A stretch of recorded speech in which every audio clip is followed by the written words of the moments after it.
Video games have often had a lot of scrutiny in the past, whether that be in the 90s with the introduction of Mortal Kombat and the infamous video games cause violence debate, or even as recent as this month of Senator Josh Hawley saying that, quote, more and more men are withdrawing into the enclave of idleness and video games.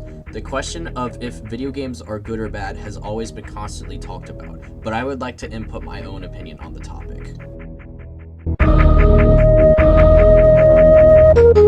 The journal I chose for this research was conducted by Granick Isabella, Lobel, Adam, and Engels Ruder C. This study went over some of the effects that video games have over the minds of adolescents. The study looked at a myriad of games. These range from a scale of either complex to simple or social to non-social. Different games had different benefits based on the genre. For example, shooters such as Halo 4 had, quote, faster and more articulate attention allocation, higher spatial resolution and visual processing, and enhanced mental rotational abilities. The study concludes for motivational benefits that, quote, although playing games is often considered a frivolous pastime, gaming environments may actually cultivate a persistent, optimistic motivational style. This motivational style, in turn, may generalize to school and work contexts. It is also probably the case that certain types of games will more likely foster these healthy motivational styles, while others may not. Moreover, individual preferences in players' personalities and preferences for game genres may also have a different impact on motivational outcomes. Gaming also has a good effect on emotional stability and moderation.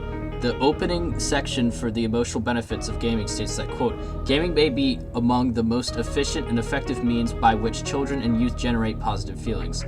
Several studies have shown a causal relation between playing preferred video games and improved mood or increases in positive emotion. That being said, gaming does have drawbacks for emotional health. For extended periods of gaming, emotions such as frustration, anger, anxiety, and general sadness may arise. The key is to play video games in moderation rather than overindulging in them. What has more been noticeable recently with the introduction of the internet and gaming is the social aspect that games bring with it. The study states that, quote, more specifically, playing pro-social games led to causal short-term effects on helping behaviors, and longitudinal effects were also found that in children who played more pro-social games at the beginning of the school year were more likely to exhibit helpful behaviors later that year. It may be tempting to conclude that from this work that games with exclusively non-violent pro-social content led to pro-social behavior, but compelling work is just emerging that seems to refute this simple interpretation, suggesting that violent video games are just as likely to promote pro-social behavior. This study at the time couldn't include for more platforms that gaming has reached, such as live streaming services at Twitch that could reach more of a social audience. Currently in the background, you see me playing Destiny 2. I've gathered footage for this game as well as Halo Infinite, Doom Eternal, Into the Breach, and Heroes of the Storm. Destiny 2, Halo Infinite, and Doom Eternal are all first-person shooters, or FPS for short. Into the Breach is a typical strategy game, and Heroes of the Storm is a multiplayer online battle arena, or mobile for short. These games were readily available on my PC to record, so that's why I picked these ones in particular. Since Destiny is in the background, I'll describe the two sections of the game I recorded. General, player versus player, or PvP for short, and the Nightfall mode Grandmaster. Grandmaster is the most difficult option for Nightfall difficulty, and lives up to its name. Most enemies are able to kill you in one shot, and coordinated play is a must for competing in the Nightfall. PvP, on the other hand, at least the mode I've played more, is about how well you do yourself over the team. Different weapons complement different ranges and playstyles. For example, hand cannons and scout rifles have high burst damage, so often with those you can hold a corner and peek out and shoot, whereas SMGs and auto rifles usually have lower time to kills, or TTKs for short, but have to be out in the open for the duration of the time that they fire. The main reason I love Destiny's PvP as much as I do is because of the gunplay and the movement. Getting comfortable with both allows you to fly across the map while going from target to target. The moments where you tear through lobbies are incredibly satisfying, and that is why I love it so much. So here I want to explain my thought process during this clip of Destiny. Currently I'm using a scout rifle that has a unique damage property and rate of fire. It's called an exotic, and it also has another property where its hip fire is incredibly accurate as well and fires a little bit faster. So it's a perfect gun for most all ranges, and you'll see me use it here fairly effectively in this opening clip. So I drop down, I want to make sure I'm in a little bit of cover, and I aim for an exposed target. I get 2 kills quick back to back, and then we push up, then we capture the zone, I get another kill, and and then a teammate dies, and then we throw a bunch of grenades to contest the point, so we are able to capture it without any enemies coming in. Another one pops up behind us. I just land the hip fires fairly well, and I get the kill. Not too much to that clip other than that. The second game I want to talk about is Halo Infinite. Compared to Destiny, Halo is a much more relaxed game. TTKs are generally higher, meaning it takes longer to kill someone, and base movement is slower in comparison. Unlike Destiny, where you have to go into a PvP match with the loadout picked out, Halo is an arena shooter, where you have to pick up weapons and active items flying around the map. Some weapons do better on certain maps than others. For example, the Bulldog shotgun is generally better on a map that is smaller, rather than a weapon like a sniper rifle, which generally performs better on maps with longer range. While I prefer Destiny, Halo is a great way to break up the pace if I ever get bored of it. Halo has moments where you can really display your knowledge of how certain guns work in combination with each other. For example, your base AR you spawn with can only 3-tap for a headshot once you remove an opponent's shields, but if you swap to your backup pistol and clean up with one headshot instead, you can lower the TTK. Weapon combination is something that Halo has over Destiny, where it's more focused on performance of one weapon at a particular time. Halo has some neat tricks that you can do with some of the pickups as well, mainly the repulsor and the grapple hook. The repulsor is meant for sending grenades that enemies throw right back at them. However, you can either aim it under or behind you to gain momentum in the opposite direction that you aim at. If you turn while going to a point you grapple using the grapple hook, you gain momentum rapidly and can practically fly across some maps. These moments of power over your opponents is what makes Halo really fun. Let's take a look at this clip of Halo. So here I have a plasma pistol, which allows me to charge it up and then take off an enemy's shields if it hits the fully charged. I missed this shot, my teammate ends up shooting him, I throw a grenade, he pushes, the grenade hits him, and it gets the kill. I charge up this shot, I follow up with a melee, it's an instant kill. Now we just kind of walk around for a little bit trying to find an enemy. Halo has 4v4 where Destiny has 6v6, so generally the maps at some points it's really hard to find an enemy. So lucky for me, I end up coming across this guy who I just run to his back, and if you melee anyone for the back, it's a one-shot kill. My teammates clean up that guy, I try challenging a fight over here, I miss that shot, and then just end up getting taken out. So you know how I open up with Destiny emphasizing movement? Well, Doom Eternal takes that idea and cranks it up to 11. Doom Eternal is probably the most naturally challenging FPS for gaming in my opinion. To play Doom well, you need to understand movement in video games, quick flicking to prioritize targets and their weak spots, and use of all of your equipment, all at the same time. Recently, Doom added a horror mode which I decided to play. Unfortunately, I got the second level instead of the first because my video clip got corrupted somehow. Doom, like Halo, emphasizes weapon switching in certain situations. For example, an enemy type called the Marauder has a brief period of vulnerability once you stun it. The best way to get damage in is to rapidly switch from your super shotgun to your ballista back and forth until it can be glory killed. Each weapon has its own specialty against certain demons. For example, the ballista does bonus damage against flying enemies while being good at destroying their weak points. I'll do most of my talking during the clip because Doom is more easily explainable with the background gameplay. So you've already seen in the background that I've already been doing a little bit, but how Horde mode works is that after each wave you get a new weapon, and I only have the shotgun, the super shotgun, the heavy cannon, and the chain gun right now. So unfortunately, I can't really show off all of the weapon combinations and how they work together, but what was really cool about this is it taught me like new and interesting ways to fight demons that normally I wouldn't go through. So here I'm fighting a armored baron that you have to destroy the weak point by hitting its crane while it's glowing green.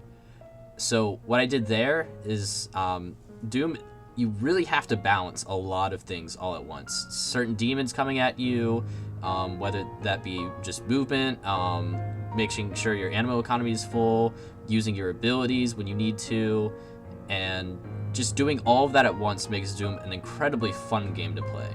See, now there, I destroy his weak point, I try to whittle him down lower and lower. Unfortunately, I don't really have a good weapon to chain together, so that's why you see me really using the super shotgun a lot. I chainsaw that demon, get some more ammo. I'm just kind of looking around to what demons I need to kill to get the wave over with. So now we start wave 2, you get a little bit of a break, and this is good for like getting ammo and whatnot.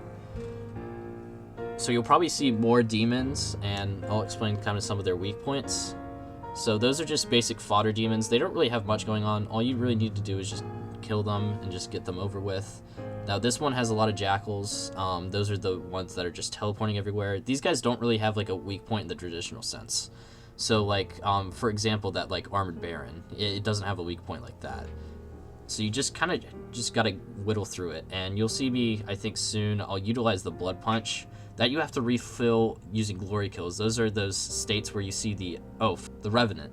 Real quick, what you have to do for this one is you have to destroy its like jetpack cannons, and then it won't fire these rockets at you that you usually have to dodge. So you see me glory kill, that will refill my blood punch. It's already full though, so I don't really have any need for it. It's more of, I utilize it as like a get out of jail free card if I'm ever pressured in a situation, which you'll definitely see me pressured in some situations, I think, in this clip.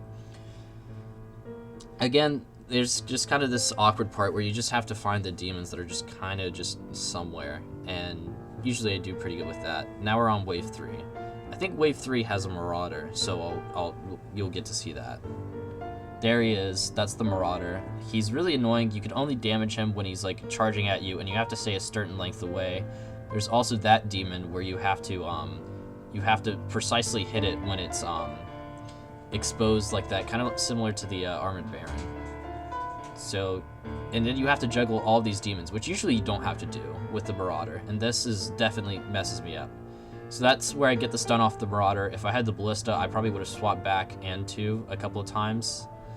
We kill a Hell Knight. Again, kind of just waiting for this marauder to bait out, and it's really awkward, and it kind of breaks the pace, which is unfortunate. And you'll see there, like, I probably should have got that hit, but I didn't, unfortunately.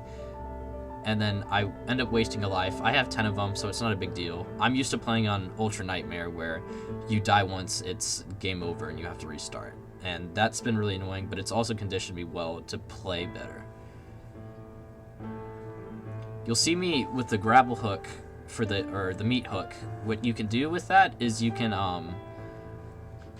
if you latch onto a demon and you kill them, they'll give you armor, and you don't have to use your flame belch, which usually you have to do for armor.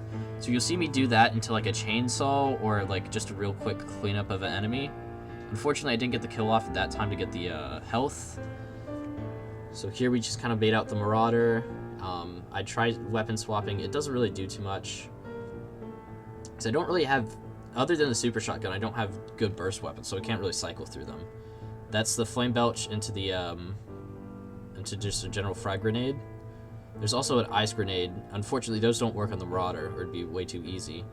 And then probably one more cycle of the marauder and you'll die. I just have to get in that position and just kind of bait him out.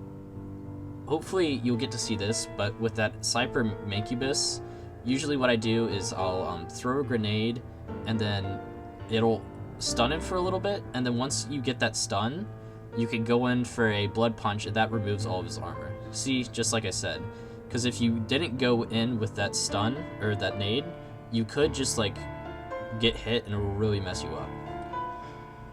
Again, nearly avoided death there. Now I'm just dealing with 2 Barons of Dooms.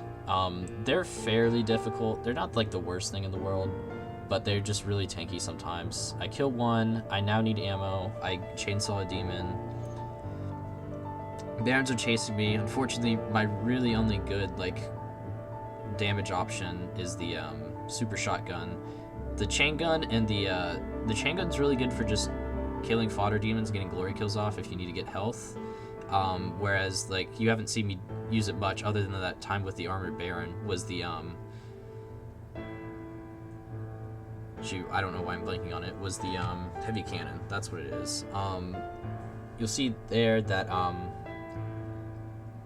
it's good for getting weak points off really fast, and the ballista is generally better with that, but it's at more of an ammo economy where it takes like 25 ammo per shot, whereas the cannon only takes like 4 per shot, and you have a lot more ammo to use. Again, there's another one of the Cyber Mancubi. Just kind of do that nade trick, falters him, clean up with a quick super shotgun kill.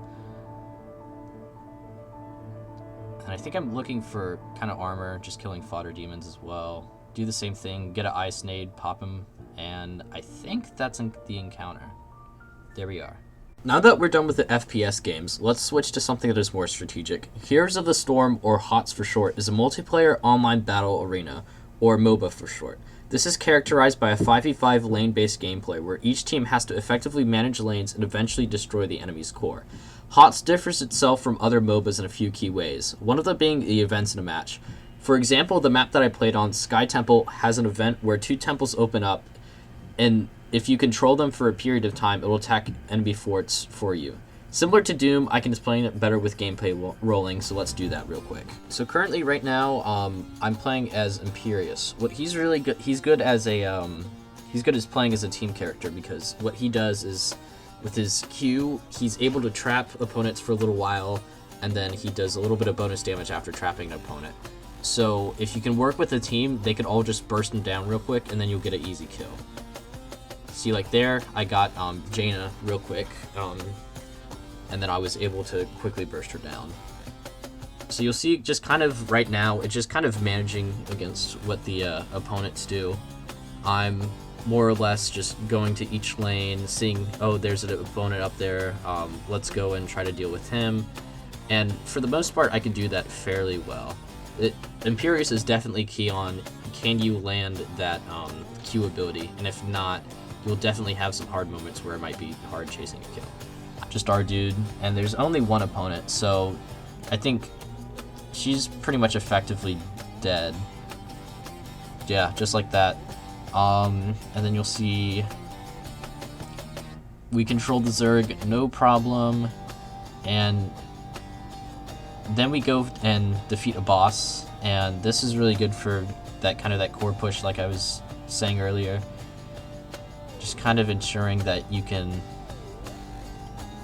get an edge and maybe take out the core, although it's really early for us to do so I don't think we will here. Yeah, I'll let the push kind of play out, and then you'll see kind of like what you can do. So what's really good about this is currently we're all pushing one lane. I realize that with all of our with the Zerg and our enemy AI. So I come up with it. We have 3 allies right now. We're definitely in the advantage right now, and it's good to capitalize on that, which you'll see us do here. You'll see there's Butcher. He'll try to do that. It looks like I get a really solid cleanup on those 2. That beam is really good for getting the cleanup on certain characters. And I get it again. I think it refreshes on kill. Unfortunately, I don't get those 2. They just kind of retreat, but that's also kind of a blessing in disguise because it means we take out this fort, no problem.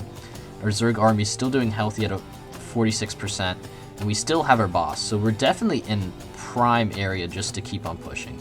We're 3 levels above the enemy. We just have a massive snowball over them, and we just kind of let ourselves go with that. See, I go teleport quickly, clean up that guy.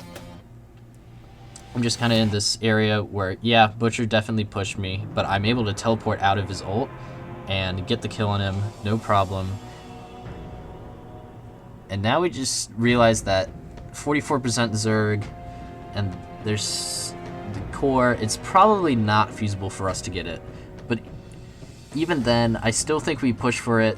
We've got all of our people alive, but just the core is just so tanky at this level that we just kind of can't really do anything about it. We do get, I think, a decent bit of damage on, but it's not until later that we actually get the kill. My final game that I played was Into the Breach. This was my first time I ever played it, so I was definitely in for a surprise. This is a turn-based strategy game that is more focused on positioning really than anything else. Depending on how your troops move enemies, you can end up with some really unique interactions. Those I'll definitely elaborate once you see the gameplay. This definitely challenged me the most as I was not used to this type of strategy game, which is why it was one of my favorite games that I ended up playing for this video. So this battle involves this one specific bug that will do 4 damage to either side horizontally of it. So you'll see there that I positioned the bug using my tank unit.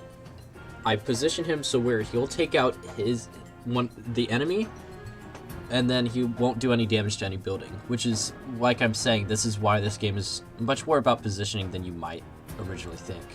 Now, one of the problems is this particular flying unit right here. He's definitely giving me a hard time, but what I'll be able to do with him, you'll see.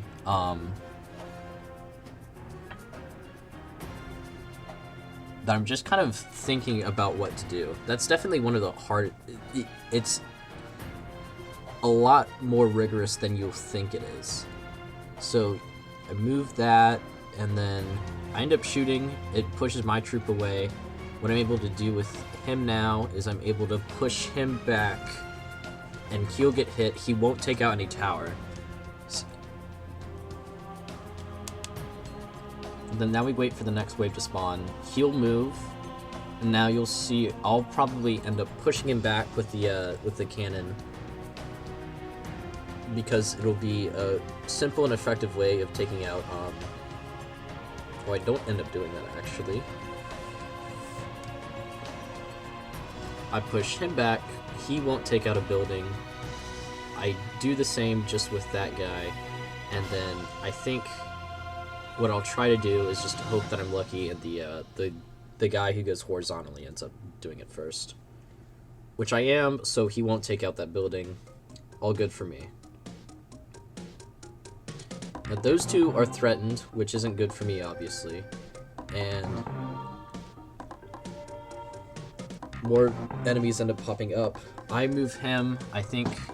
Unfortunately, that guy isn't in a great position, but I don't think I do it here, but would have been a better play is for that artillery guy to shoot to the corner left of him rather than on him specifically, because what that'd be really good for is it could get him out of the way. I could kill the other bug, and then with the tank, if I could move him properly, he wouldn't be able to take out a building, I think. But unfortunately, I don't do that. Actually, see, that's what's cool about this, is I can think of certain ways I'll play the game, but I don't actually end up playing it that way. So now you'll see he attacks nothing. We're still good there. Enemies will pop up. They'll move.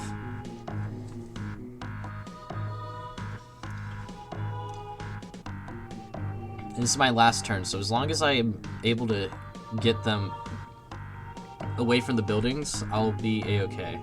So what I do here is I position the tank guy. I push him the other way. He's a ranged attack, so even if I pushed him to the left, he'd still get that really big power building. I think for him, I can't deal with that. That's the problem. I couldn't deal with that guy, because you can't attack in water, unfortunately.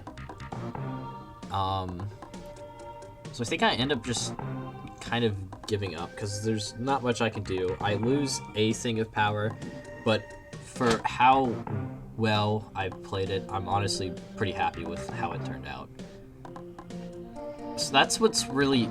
This game definitely probably, I would say, engaged me the most mentally. Although I think probably Doom Eternal is a close second, just because you have to do so many things at once. But this game, it's obviously it's more strategic. And so I just kind of end the turn. I end up getting hit for the power. But if your power level goes to complete 0, you lose the game. But a cool mechanic is that you can, there's like a time travel mechanic where you can keep one of your units with you. And so I clear out the island, and that was that encounter. And I'll definitely have to replay this game soon, because it was a lot of fun. So was playing games something that I thought helped me work more diligently in school and helped me better balance my emotions? I couldn't tell you directly if it's the case or not, but gaming definitely has helped out in the past and in the present as well. I think all games that I played helped with some positional awareness in some degree, whether that's Disney or Heroes of the Storm, where I had to move around characters and predicting movement with my abilities. I will say that I think gaming has a great effect in moderation. Overindulging in gaming can often lead to an over-reliance, and I've had experiences where I'll do nothing all day except play video games for over 10 hours straight. Gaming is great as something you either do socially or something to take a break from and relax when life keeps piling stuff onto you. Doing homework for 2 hours straight and then gaming for 30 minutes helps you not to feel overwhelmed, at least for me. I can say that from gaming as an escape from the perils of life is something that I think everyone can benefit from. My conclusion is that video games are good in moderation. Its proven benefits in adolescence show clear upsides to allowing it. As long as you don't overindulge in games, they can be profusely rewarding, as in such the case of me giving commentary on my thought processes for why I play video games. The complexity of games allows a hobby that can be a great escape from everyday life, or a way to interact with friends socially. Games are too often scrutinized by certain people in today's world. While gaming has already been widely accepted in society, hopefully those few who irrationally lash out at video games for being problematic will learn that games are far from the biggest issue in today's society.